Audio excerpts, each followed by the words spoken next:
Right, so I get this question a lot, especially from people using EcoEarth for the first time.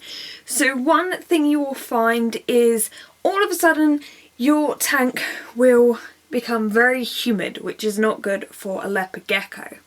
So the main thing you want to learn from this is when you add EcoEarth, make sure it's as dry as it possibly can be, which is easier said than done, because the EcoEarth I used here, hi Diego, look, it's stuck to your face.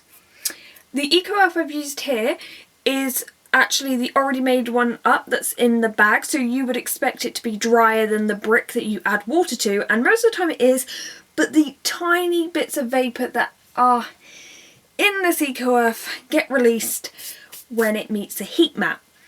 So you're still going to have a few problems. Now, we don't want our geckos to be in this for long. It's not an ideal environment for them. So what I suggest doing is getting some tissue roll, whatever it is. I've got this thin stuff. And wiping down the glass windows and the walls twice a day. And most of the time that will take away most of the moisture, otherwise it just goes on the walls and it goes on the glass and then it settles back into the substrate and you have this continuous cycle until it eventually dries out. But if you want to speed this up, you can wipe it down, and Diego's actually drinking off of it, which is kind of cool.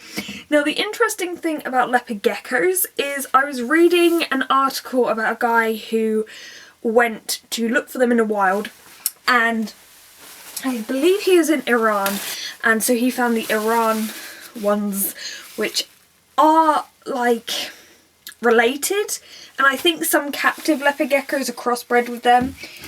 But what they found was, of course, they live amongst rocks, but also so do some newts, which kind of show you that the environment what they live in can't get completely dry, otherwise the newts wouldn't be able to survive.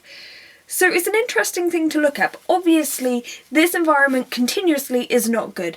And most of the time when I use EcoEarth, it will be bone dry. You can even, I don't know how well you can see, but this is bone dry. Just parts of it's still a bit damp. If, however, you have an Exoterra or maybe Zoomed, I don't know if they do them as well, terrarium with a mesh lid, you'll find this dries out a lot quicker. But with a vivarium, it's a lot harder for the moisture to escape. You can add a vent to the roof, I guess that might help get rid of some of that moisture. But yes, if you do experience this, don't worry, you're not alone. This happens, and it's a really big downside to EcoEarth. But it will eventually dry out. A few things you can try to do is make sure you make up your EcoEarth way in advance so you can leave it out to dry. I found one winter I left out and spread it out quite thinly, and I left it by a radiator and it dried quite a bit. I still got a tiny bit of humidity and moisture and everything at the start, condensation, that's the proper word, but it did help a lot more. This EcoEarth, as I said, came from a bag that was already ready made, and it has been out for a while, so I don't think it's going to stay this damp for very long at all. But as you can see, even the best prepared EcoEarth still lets off some of this. So if you have an African fat-tailed gecko, this would be ideal, but for a leopard gecko, not so much. With Diego right now, I actually haven't put any water in his water bowl because technically with the moisture in the air and all the moisture on the window, he could go up and lick that as much as he wants. But that's just because I only just cleaned him out a few hours ago, but I'm going to put some fresh water in now. I hope this has helped, and I hope it's prepared you for using EcoEarth and one of the big downsides of using it.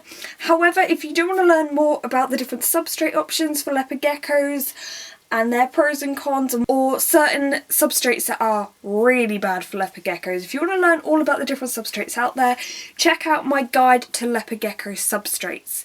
One extra thing I'd like to mention just before I finish this video, for new people really, is that you may be wondering, why am I using EcoEarth, maybe I shouldn't use it or whatever, but I have used this for nearly 11 years now and I've never had a problem with my leopard geckos at all.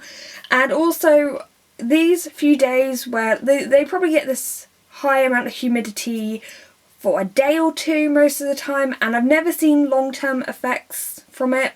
And also I imagine in the places they're from, they must at least a few days a year get a bit of high humidity or a bit of moisture in the air, and you know, I mean, otherwise there would be pretty much no plants living. And if you look at some of the landscapes of where they're from, it's actually rocky grasslands. There's actually quite a bit of vegetation, so there must be some kind of moisture. And as I said, they have found newts living in areas where these geckos have been found, so it's an interesting thing. But anyway, the Eco Earth, I never really want to push it in a way that I say to people you have to use it. It's definitely an option, and I just use it because I've used it for years and I've never seen a problem. So that's just that little thing in case someone's new here and they're wondering why I'm using Eco Earth. So anyway, I hope you've enjoyed this video and thank you very much for watching.